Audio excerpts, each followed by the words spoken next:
예, 오늘 말씀의 제목은 우리를 자라나게 하시는 하나님입니다.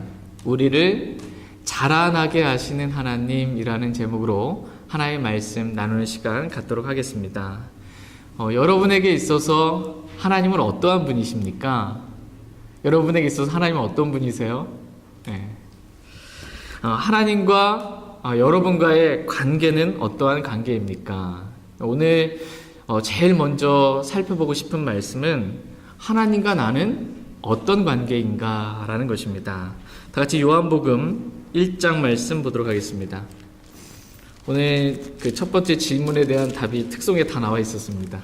요한복음 특송을 이걸 부르시면서 정말 놀라웠습니다. 요한복음 1장 12절 13절 말씀 보겠습니다. 요한복음 1장 12절 13절 12절 제가 먼저 읽겠습니다. 그분을 받아들인 자들 곧 그분의 이름을 믿는 자들에게는 다 하나님의 아들이 되는 권능을 그분께서 주셨으니 이들은 혈통으로나 육신의 뜻으로나 사람의 뜻으로 나지 아니하고 오직 하나님에게서 태어난 자들이니라. 아멘. 예수 그리스도를 받아들인 자들, 곧 예수 그리스도를 믿는 자들에게는 다 하나님의 아들이 되는 권능을 하나님께서 주셨다. 이렇게 말씀하십니다. 예수님 믿으면 예외가 없어요. 다 하나님의 아들이 됩니다. 이들은 혈통으로나 육신의 뜻으로나 사람의 뜻으로 나지 아니하고 오직 하나님에게서 태어난 자들이니라 라고 이렇게 말씀하십니다. 저와 여러분이 예수 그리스도를 믿을 때 우리가 누구에게서 태어났다 이렇게 말씀하고 계세요? 하나님에게서 태어났다 이렇게 말씀하고 계십니다. 그래서 우리가 하나님의 아들이 되었습니다. 저와 여러분의 신분은 이제 마귀의 자녀가 아니라 하나님의 자녀가 된 것입니다. 하나님을 아버지라 부를 수 있는 하나님의 자녀가 된 것입니다. 주 예수 그리스도를 나의 구원자로 믿고 이렇게 하나님의 자녀로 다시 태어나게 된 것입니다. 다 같이 갈라디아서 4장 6절 말씀 보겠습니다. 하나님은 나에게 있어서 어떤 분이신가? 이 말씀을 한번 묵상하시면서 오늘 말씀 들어보시기 바랍니다. 갈라디아서 4장 6절 말씀. 갈라디아서 4장 6절 말씀 같이 읽겠습니다. 너희가 아들이므로 하나님께서 자신의 아들의 영을 너희 마음속에 보내사 아바 아버지하고 부르짖게 하셨느니라. 아멘. 저와 여러분은 우리가 구원받았다면 하나님에게서 태어난 하나님의 아들입니다. 그러므로 우리는 하나님을 뭐라고 부를 수 있어요? 아바 아버지라고 이렇게 하나님을 부를 수 있습니다. 이 얼마나 놀라운 정말 신비롭고 은혜로운 그러한 말씀입니까? 감히 하나님을 저와 여러분이 아버지라 이렇게 부를 수 있는 것입니다. 이것은 정말 놀라운 은혜이며 축복입니다. 저와 여러분은 너무나 좋은 아버지를 이렇게 두게 되었습니다. 우리에게는 아버지가 두 분이 계십니다. 우리에게는 아버지가 두 분이 있어요. 우리의 육체를 낳아준 육체의 아버지가 있고 우리의 영을 거듭나게 하신 영의 아버지가 있습니다. 다 같이 히브리서 12장 9절 말씀 보겠습니다. 히브리서 12장 9절.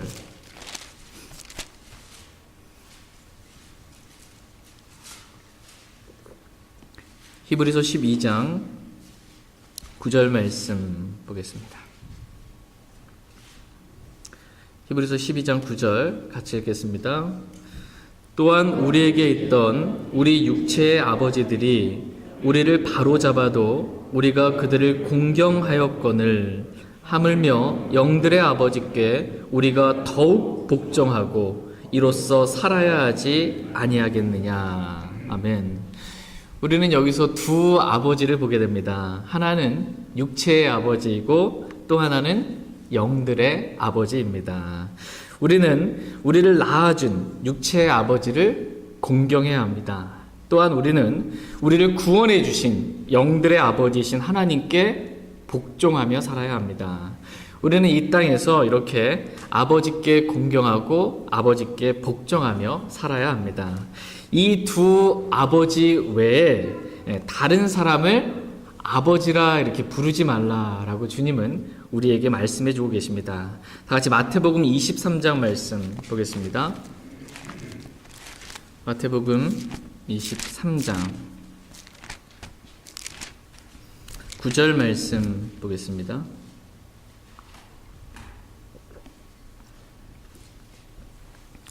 마태복음 23장 9절 말씀.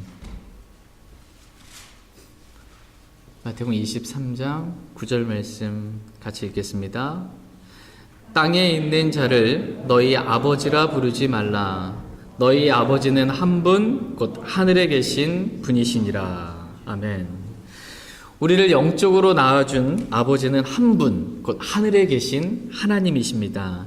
이 하나님 아버지 외에 우리를 영적으로 낳아준 아버지가 없으니 땅에 있는 자를 너희 아버지라 부르지 말라 이렇게 말씀하고 계십니다. 물론 우리는 우리의 육체를 낳아준 아버지를 아버지라 마땅히 부르고 공경하고 복종하고 섬겨야 합니다. 그러나 영적인 면에 있어서 우리가 아버지라 불러야 할 분은 하늘에 계신 하나님 한 분 외에는 없다라고 예수 그리스도께서 가르쳐 주셨습니다.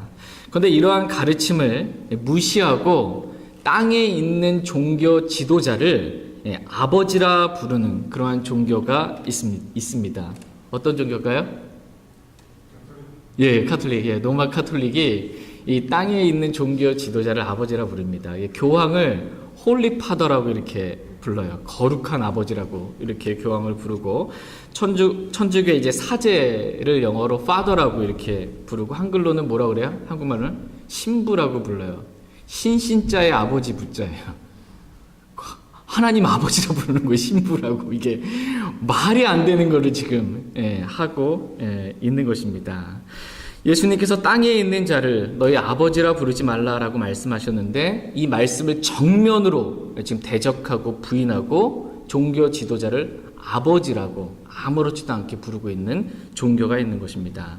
이와 같이 로마 카톨릭은 하나님의 말씀을 정면으로 부정한 이 비성경적인 바빌론의 신비 종교를 따라 태양신을 숭배하는 마귀적인 집단입니다. 그들의 아버지는 하나님이 아니고 그들의 아버지는 누굴까요?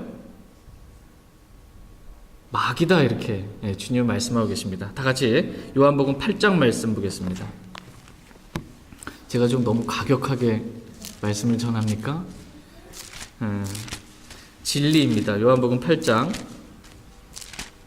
42절에서 44절 말씀 보겠습니다. 요한복음 8장 42절에서 44절 말씀, 42절 말씀 제가 먼저 읽겠습니다. 예수님께서 그들에게 이르시되 하나님이 너희 아버지였으면 너희가 나를 사랑하였으리니 이는 내가 하나님으로부터 나서 나와왔기 때문이라. 나는 스스로 오지 아니하였으며 그분께서 나를 보내셨느니라. 너희가 어찌하여 내 말을 깨닫지 못하느냐. 이는 너희가 내 말을 들을 수 없기 때문이로다. 너희는 너희 아비 마귀에게서 났으므로 너희 아비의 욕망들을 행하려 하느니라.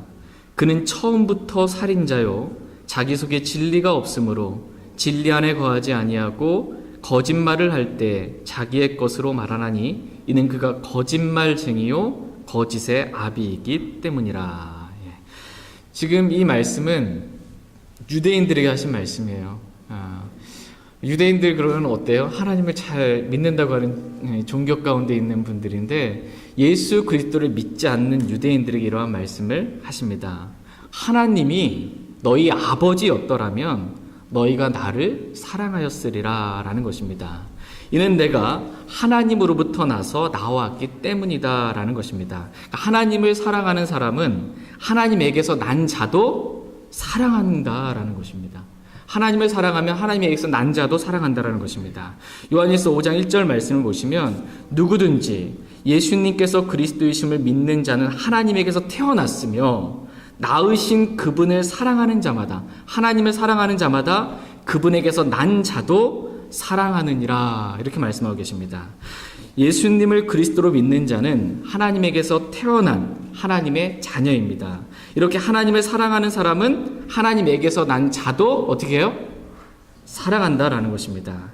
하나님을 사랑하는 자는 또한 자기 형제를 사랑하라 라는 이 명령을 우리가 그분께 받았느니라 라고 요한일서 4장에서 말씀하십니다. 그런데 예수님을 그리스도로 믿지 않는 유대인들은 하나님에게서 난 자이신 예수님을 사랑했어요? 사랑하지 않았어요? 사랑하지 않았습니다.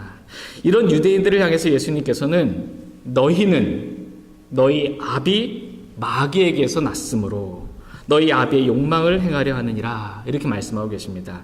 지금 예수님을 거부한 이 유대인들을 가리켜서 그들의 아버지가 누구라고 말씀하고 계세요? 마귀다, 이렇게 말씀하고 계십니다. 이렇게 이 세상에 있는 사람들 어떤 분들의 얘기 나눠보면 이렇게 얘기하는 사람들이 있더라고요. 이 세상에 있는 모든 사람들이 다 하나님의 자녀 아닙니까? 이렇게 말하는 사람들이 있어요. 모두가 다 우리가 하나님의 자녀 아닙니까? 라는데 그 말은 거짓말입니다. 하나님에게서 태어난 사람들만 하나님의 자녀이고 예수 그리스도를 믿지 않고 하나님에게서 다시 태어나지 않은 사람들은 다 마귀의 자녀들이다 라고 성경은 말씀하십니다. 그 사람이 하나님을 잘 믿는다라고 하는 이 유대교에 속한 율법을 잘 외우고 암송하는 구약 성경을 다 꿰고 있는 유대인이든 이 새벽 기도 금요 철야할 거 없이 교회를 열심히 봉사 충성하는 섬기는 사람이든 예수님을 그리스도로 믿고 하나님에게서 태어난 그리스도인이 아니라면 그러한 모든 사람들의 아버지는 다 누구라는 겁니까? 마귀다라고 성경은 말씀하고 계십니다. 이 세상에 있는 모든 사람들은 두 가지 종류입니다. 하나님을 아버지로 두고 있든 마귀를 아버지로 두고 있든 두 종류 외에는 없습니다. 여러분은 어떻습니까? 여러분의 아버지는 하나님이 맞습니까? 아멘. 예. 그렇다면 여러분은 어떻게 감히 하나님을 아버지라 부를 수 있게 되셨습니까? 교회를 오래 다니셨기 때문에 헌금을 많이 내셨기 때문에 착한 일들을 많이 하셨기 때문에 그렇습니까? 예, 그렇지 않습니다. 우리가 하나님을 아버지라 부를 수 있게 된 이유는 예수 그리스도를 나의 구원자로 믿었기 때문입니다. 다 같이 고린도전서 15장 말씀 보겠습니다. 고린도전서 15장 2절에서 4절 말씀 보겠습니다.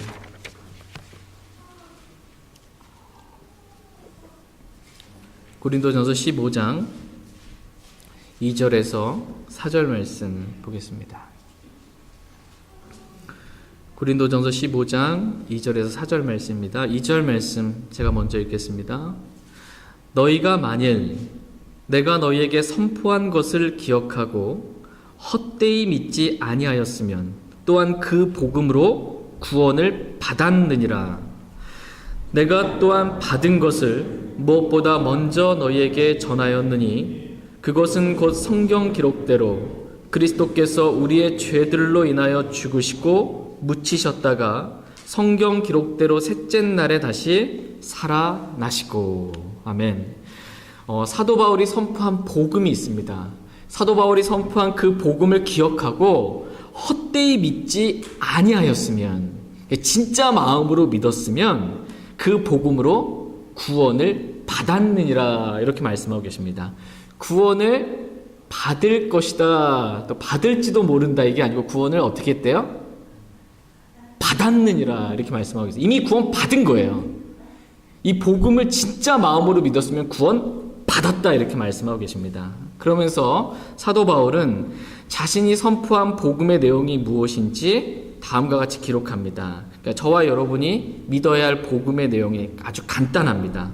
그것은 곧 성경 기록대로 그리스도께서 우리의 죄들로 인하여 죽으시고 묻히셨다가 성경 기록대로 셋째 날에 다시 살아나셨다라는 것이 저와 여러분이 믿어야 할, 믿고 있는 복음의 내용입니다. 이 복음을 헛되이 믿지 않고 진짜 마음으로 믿었으면, 예수님께서 누구 죄 때문에 죽으셨다고요? 내 죄 때문에 죽으셨습니다. 그리고 묻히셨다가 셋째 날에 성경 기록때 다시 살아나셨습니다. 그래서 하나님의 피로 나의 모든 죄가 용서됐다. 이것을 진짜 마음으로 믿으면 구원을 받을 것이다가 아니고 구원 받았느니라 이렇게 말씀하고 계십니다. 이미 이렇게 믿으면 구원 받은 것입니다. 던이에요. 끝났습니다. 다 이루었다. 구원 받은 것입니다. 여러분 이렇게 예수님을 믿고 구원 받으셨습니까? 아멘. 예. 그렇다면 이제 우리의 아버지는 마귀가 아니라 하나님이십니다. 우리는 하나님을 아버지라 부르며 하나님을 내 마음에 모시고 하나님과 동행하는 삶을 살 수 있게 되었습니다. 이와 같이 하나님은 우리를 자신의 자녀로 다시 태어나게 하신 아버지이십니다. 그런데 너무나 감사한 사실은 우리 아버지 하나님께서 우리를 낳으시고 그냥 우리를 고아처럼 이렇게 길바닥에 아무렇지도 않게 이 세상에 그냥 내버려 두신 것이 아니고, 하나님께서 우리를 낳으셨을 뿐만 아니라 하나님께서는 우리를 자라나게 하시는 분이시다 이렇게 말씀하고 계십니다. 다 같이 오늘 본문 말씀인 고린도전서 3장 6절 7절 말씀 보겠습니다.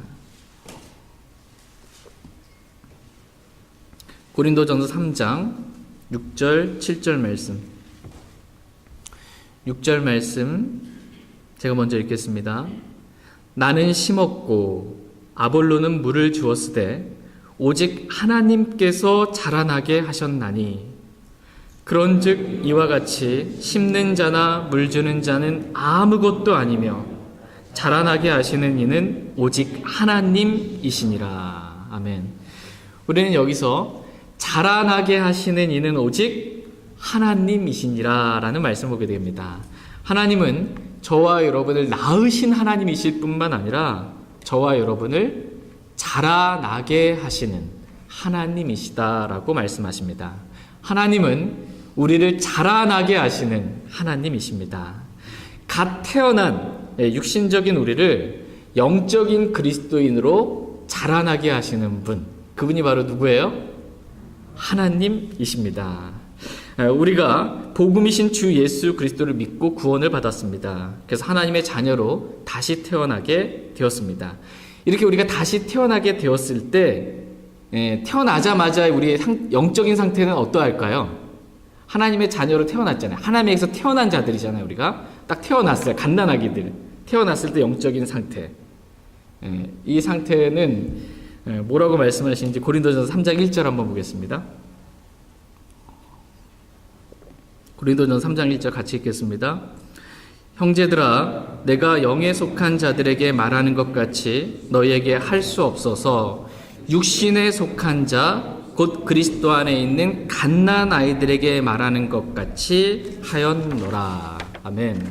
여기서 보시면 육신에 속한 자 곧 그리스도 안에 있는 갓난 아이들이라는 말씀을 보게 됩니다. 그러니까 갓난 아이들, 우리가 갓 태어나게 되면 이 갓난 아이의 상태는 지금 어떤 상태라는 거예요? 육신적인 상태인 것입니다. 육신에 속한 자라라는 것입니다. 육신에 속한 갓난아이 상태에서 우리를 하나님께서 자라나게 하시는 분이시다라는 것입니다. 태어나자마자 영적인 상태가 되는 게 아니에요. 태어났을 때는 갓난아기, 육신적인 상태라는 것입니다. 그래서 하나님께서 바울을 통해서, 아볼로를 통해서 하나님께서 고린도 교회 성도들을 자라나게 하시는 분이시다라는 것입니다. 바울은 말씀의 씨를 심었고요, 아볼로는 말씀의 물을 주었고, 하나님께서는 고린도 교회 성도들을 자라나게 하셨다라고 말씀하십니다. 그러면서 하신 말씀이 이와 같이 심는 자와 물 주는 자는 아무것도 아니며 자라나게 하시는 이는 오직 하나님이시니라, 이렇게 말씀하고 계십니다. 질문 하나를 드리도록 하겠습니다. 객관식이에요. 객관식. 주관식 말고 객관식의 질문을 드리겠습니다. 질문의 내용은 누가 우리를 자라나게 하십니까? 누가 우리를 자라나게 합니까? 1번 바울, 잘 들어보세요. 2번 아볼로, 3번 하나님, 4번 나. 정답은 3번. 우리를 자라나게 하시는 분은 하나님이십니다. 오직 우리를 자라나게 하시는 분은 하나님이십니다. 나에게 복음을 전해준 어떤 사람도 아니고 말씀의 물을 심겨준 어떤 사람도 아니고 그것들을 잘 받아먹은 나도 아니에요. 나를 자라나게 하시는 분은 하나님이시다라고 말씀하십니다. 그렇다면 바울이나 아볼로나 나는 다 무엇이라고 성경은 말씀하고 계세요? 말씀해 보면 바울이나 아볼로나 심는 자나 물 주는 자나 아무것도 아니로되 이렇게 말씀하고 계세요. 나에게 복음을 전해준 사람이나 나를 말씀을 양육해준 사람이나 그걸 잘 받아먹은 나나 다 뭐라는 겁니까? 아무것도 아니라는 것입니다. 아무것도 아니라는 거예요. 심는 자나 물 주는 자는 아무것도 아니며 라고 말씀하십니다. 저와 여러분은 아무것도 아닙니다. 오직 우리를 자라나게 하시는 분은 하나님이십니다. 그렇기 때문에 우리는 누구에 대해서 또 우리 자신에 대해서 자랑할 것이 아무것도 없습니다. 내가 씨를 열심히 잘 많이 심어서 내가 물을 잘 주었기 때문에 내가 말씀을 잘 받아 먹었기 때문에 내가 이렇게 자라나게 되었다라고 하나님이 아닌 다른 누군가를 우리는 자랑할 수 없습니다. 왜냐하면 오직 우리를 자라나게 하시는 분은 하나님이시기 때문입니다. 여러분 한번 밭농사든 이렇게 작은 농사라도 집에서 한번 지어본 적 있으세요? 작년인가 저희가 한번 우리도 한번 조그만한 거 뭐 화분에다 심어놓고 좀 뭐 좀 이렇게 따먹어 보자 하고서는 해봤는데 잘 안 되더라고요. 씨를 심고 물을 주고 했는데 이게 잘 안 자라는 거야. 그러니까 아무리 우리가 그 씨를 열심히 심고 물을 많이 줘도요, 하나님이 자라게 하지 않으면 자랄 수가 없습니다. 우리는 아무것도 아닙니다. 그렇기 때문에 우리는 항상 겸손해야 합니다. 나는 아무것도 아니라고 늘 주님 앞에서 고백할 수 있길 원합니다. 우리가 씨를 심고 물을 주고 열심히 섬기고 나서 우리의 마음의 자세가 어떠해야 하는지에 대해서 우리 주님께서 제자들에게 가르쳐 주셨습니다. 직접 가르쳐 주셨어요. 어떤 마음으로 우리가 가지고 있어야 하는지. 다 같이 누가복음 17장 말씀 보겠습니다. 누가복음 17장. 누가복음 17장 7절에서 10절 말씀 보겠습니다. 누가복음 17장 7절에서 10절. 7절 말씀. 누가복음 17장 7절에서 10절입니다. 7절 제가 읽겠습니다. 그런데 너희 중에 누구에게 밭을 갈거나 가축을 치는 종이 있으면 그가 밭에서 올 때에 그가 즉시 그에게 이르기를 와서 앉아 음식을 먹으라 하겠느냐? 도리어 그에게 이르기를 내가 저녁을 먹도록 준비하고 또 띠를 띠고 내가 먹고 마실 때까지 나를 섬기며 너는 그 뒤에 먹고 마시라 하지 아니하겠느냐? 그 종이 명령받은 일들을 했으므로 그가 종에게 감사하겠느냐? 나는 아니라고 생각하노라. 이와 같이 너희도 명령받은 그 모든 일을 행한 뒤에 이르기를 우리는 무익한 종이니이다. 우리는 해야 할 우리의 의무를 하였나이다 하라 하시니라. 아멘. 지금 예수님께서 자신을 따르는 제자들에게 다음과 같이 이렇게 답을 하라고 정답을 미리 알려주고 계십니다. 어떤 종이 주인의 명령에 따라서 밭을 열심히 갈고 돌아올 때 그 종의 마음이 어떠해야 하는지에 대해서 다음과 같이 답을 하라고 말씀해 주십니다. 10절 말씀 다시 한번 같이 읽겠습니다. 10절 시작. 이와 같이 너희도 명령받은 그 모든 일들을 행한 뒤에 이르기를 우리는 무익한 종이니이다. 우리는 해야 할 우리의 의무를 하였나이다라 하시니라. 아멘. 우리가 주님으로부터 명령받은 일들이 있습니다. 그 명령받은 일들 우리가 아무리 열심히 잘 행했다 할지라도 그 일들을 다 행한 뒤에 우리가 해야 할 답이 무엇입니까? 우리는 무익한 종이니이다.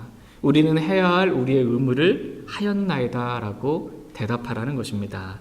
한마디로 저는 아무것도 아닙니다 라고 이렇게 대답하라라는 것입니다. 그런데 너무나 많은 그리스도인들이 자신이 무엇이나 된 줄로 압니다. 그래서 자신이 뭔가를 해서 이렇게 잘 된 줄로 생각을 하고 하나님 앞에서 저는 무익한 종입니다 라는 이 말을 잘 하지 못하는 경우가 많이 있습니다. 제가 이렇게 해서 잘 됐습니다 라고 이렇게 자신을 자랑하려는 그러한 말들이 나옵니다. 어떤 종이 만약 그렇게 대답했다면 그 대답은 정답입니까? 틀린 답입니까? 틀린 답이에요. 제가 이렇게 해서 좀 됐습니다 이렇게 하면 그 틀린 답이에요. 다시 시험 봐야 돼요. 다시 시험 봐야 돼요. 뭐가 정답이에요? 저는 무익한 종입니다. 저는 해야 할 일을 그냥 했을 뿐입니다. 그것도 다 제대로 하지 못했을 뿐입니다. 이겁니다, 정말. 우리는 어리석어서 우리가 말씀에 씨를 뿌리고 또 말씀에 물을 주고 또 우리가 그 말씀을 아멘으로 받을 때 우리는 내가 뭔가를 잘해서 그렇게 된 줄로 착각을 합니다. 그러나 성경은 말씀하십니다. 우리가 뭔가를 했기 때문에가 아니라 하나님께서 자라나게 하셨기 때문에 이렇게 우리가 잘할 수 있었다라고 말씀하십니다. 그러므로 우리가 뭔가를 행하고 마땅히 해야 할 말은 저는 무익한 종입니다. 제가 해야 할 의무를 행했을 뿐입니다. 라고 대답해야 한다라는 것입니다. 저희 모두가 이렇게 우리 자신에 대해서 나는 아무것도 아닌 무익한 종으로 오직 자라나게 하시는 분은 하나님으로 모든 영광을 하나님께만 돌릴 수 있길 애원합니다. 조금이라도 내가 뭔가를 잘해서 이렇게 된 것처럼 스스로에 대해서 그렇게 생각하지 않기를 원합니다. 항상 우리는 겸손하게 아무것도 아닌 자로 오직 하나님께만 모든 영광을 돌리길 애원합니다.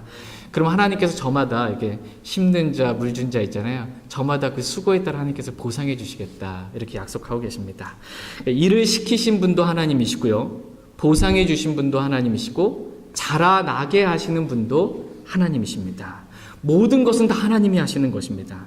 우리는 그냥 해야 할 의무를 했을 뿐입니다. 그리고 하나님께서 하셨습니다라고 우리는 하나님께 영광을 돌리면 그만입니다. 이게 전부입니다. 우리는.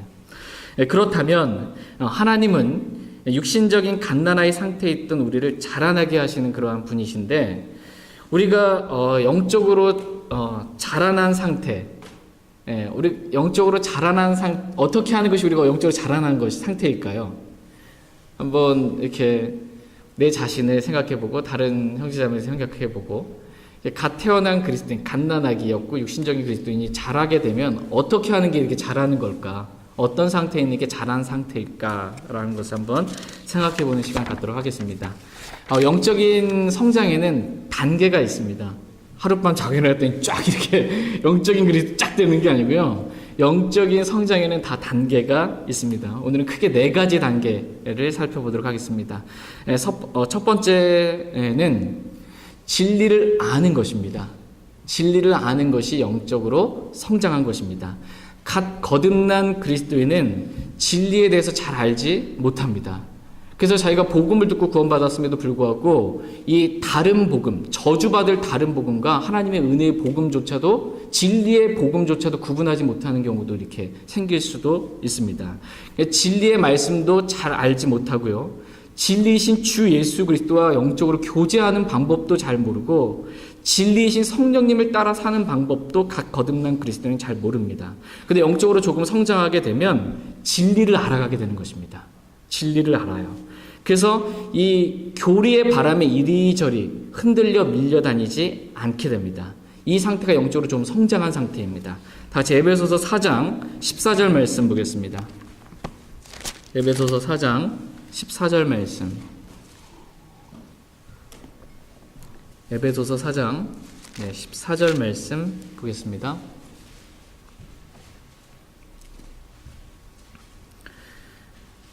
영적으로 좀 성장한 상태가 어떤 상태인지 보겠습니다. 에베소서 4장 14절 같이 읽겠습니다.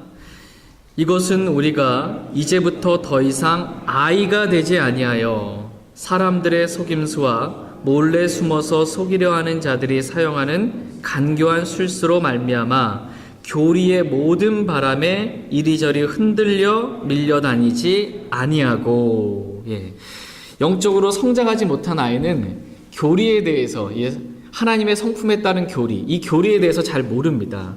그래서 사람들의 속임수와 몰래 숨어서 속이려 하는 자들이 사용하는 간교한 술수에 잘 속아 넘어갑니다. 베리칩이 666이다. 666 받지 마라. 이러고 막 이렇게 속아 넘어가는 겁니다.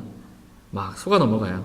그래서 교리의 모든 바람에 이리저리 흔들려 밀려다니게 됩니다. 이런 상태가 영적으로 성장하지 못한 아이의 상태라는 것입니다.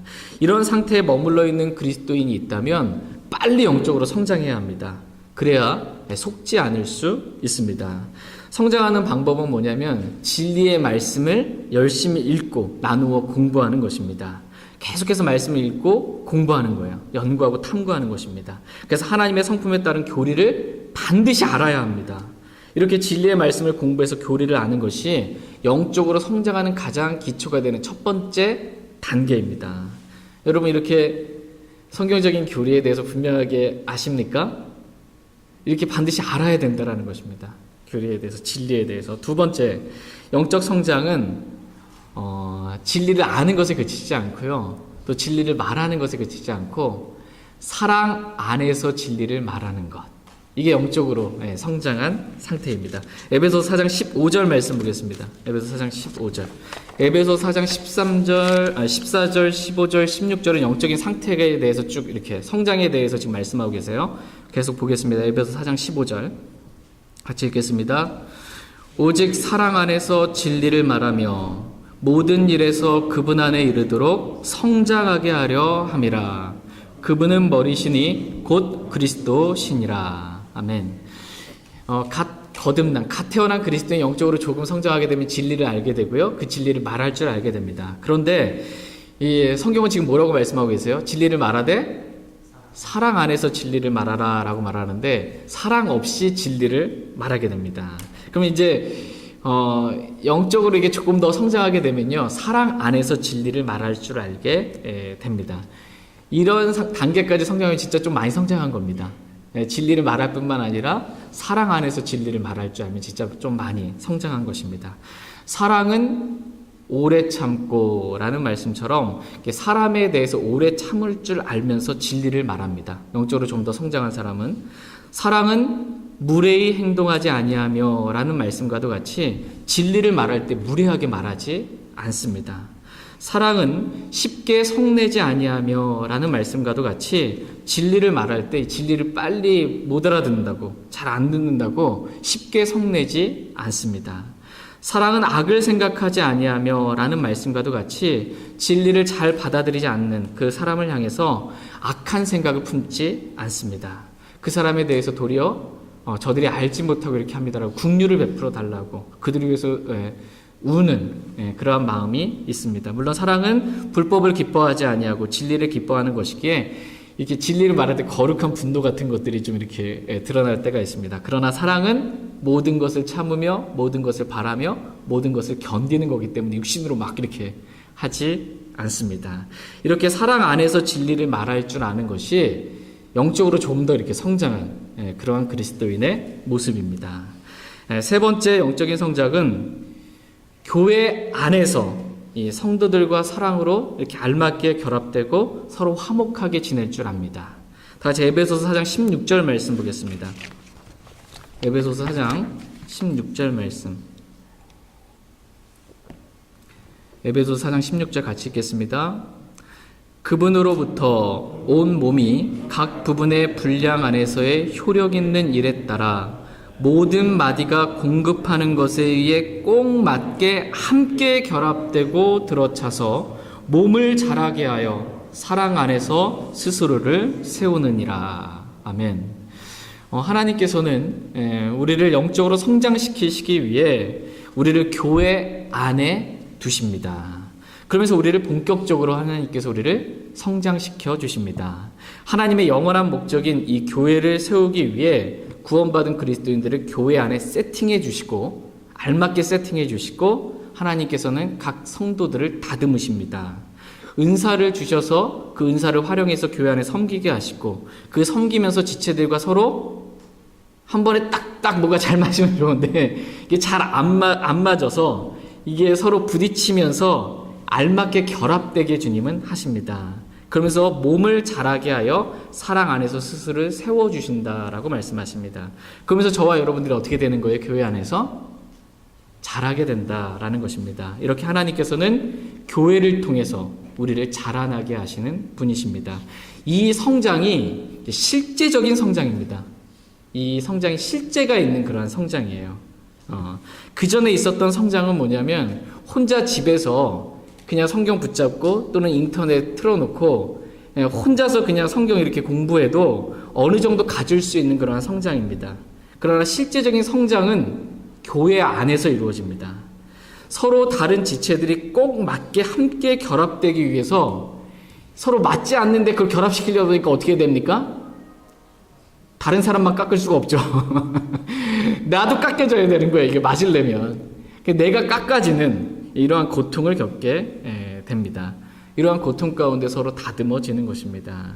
이러한 고통을 겪으면서 영적으로 성장하는 것입니다. 그러면서 서로를 사랑으로 받고 이해하고 용서하고 불쌍히 여기면서 꼭 맞게 함께 결합해서 자라는 성장이 이 교회 안에서 있게 되는 진짜 영적인 성장이다라고 말씀하십니다. 그러면서 이게 자신만 성장하는 것이 아니고요. 교회도 영적으로 성장합니다. 육신적인 고린도 교회가 이 필라델피 교회와 같은 형제사랑이 충만한 교회로 성장하게 되는 거예요. 이렇게 주님은 우리를 자라나게 하시는 분이시다라고 말씀하고 계십니다. 마지막 네 번째로 영적 성장은 내가 죽고 내 안에 그리스도께서 사시는 삶. 이게 진짜 영적인 성장입니다. 다 같이 갈라디아서 2장 20절 말씀 보겠습니다. 갈라디아서 2장 20절 말씀.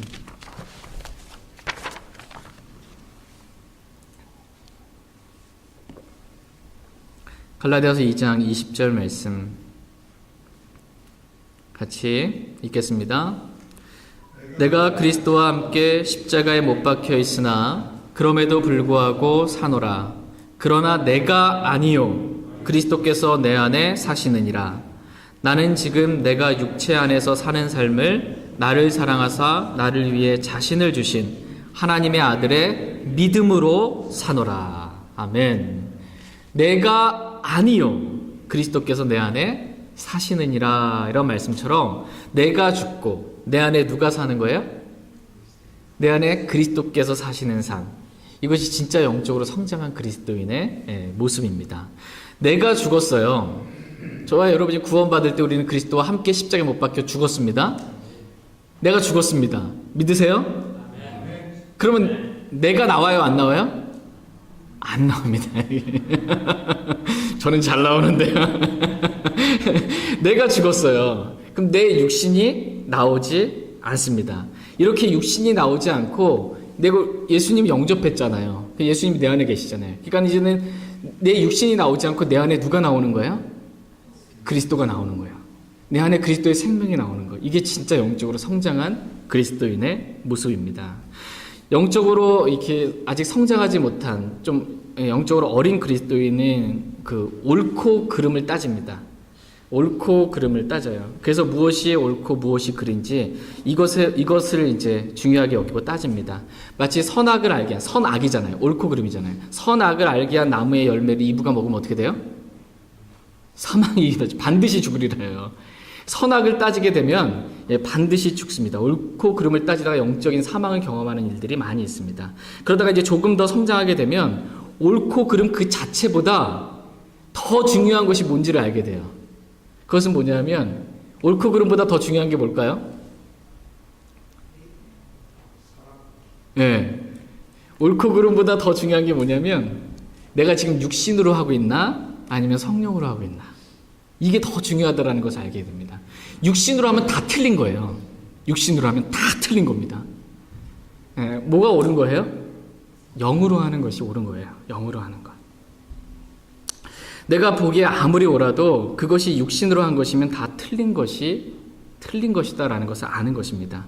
살리는 것은 영이며 육은 아무것도 유익하게 하지 못한다라는 것을 배우게 됩니다. 그래서 육신이 아니라 이제는 내가 영으로 살아야 되겠다. 성령을 따라 살아야 되겠다라는 마음을 갖게 됩니다. 육신과 성령 이 둘은 서로 어떻게 됩니까?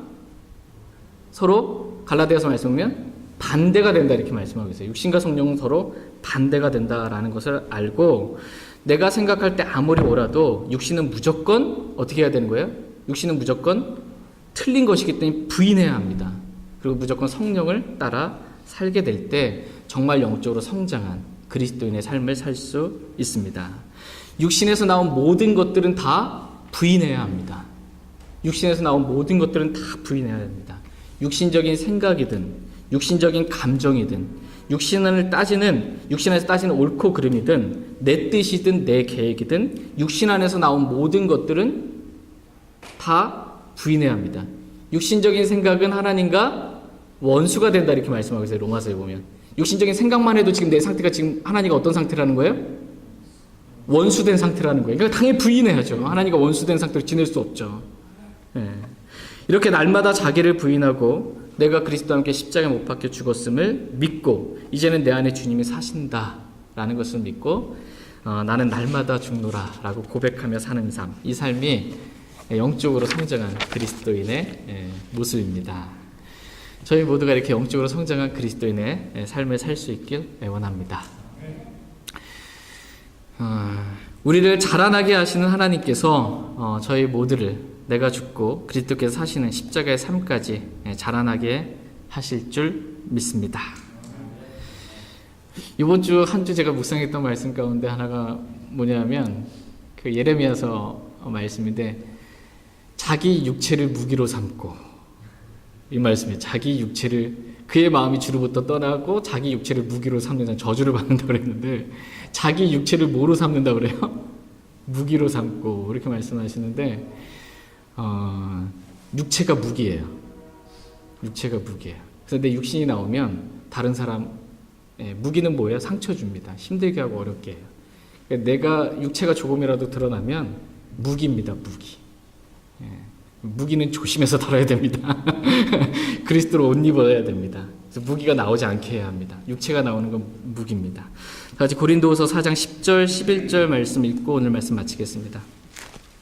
고린도후서 4장 10절 11절 말씀. 고린도후서 4장 10절 11절 말씀 읽고 오늘 말씀 정리하고 마치겠습니다. 고린도후서 4장 10절 11절입니다. 10절 제가 읽겠습니다.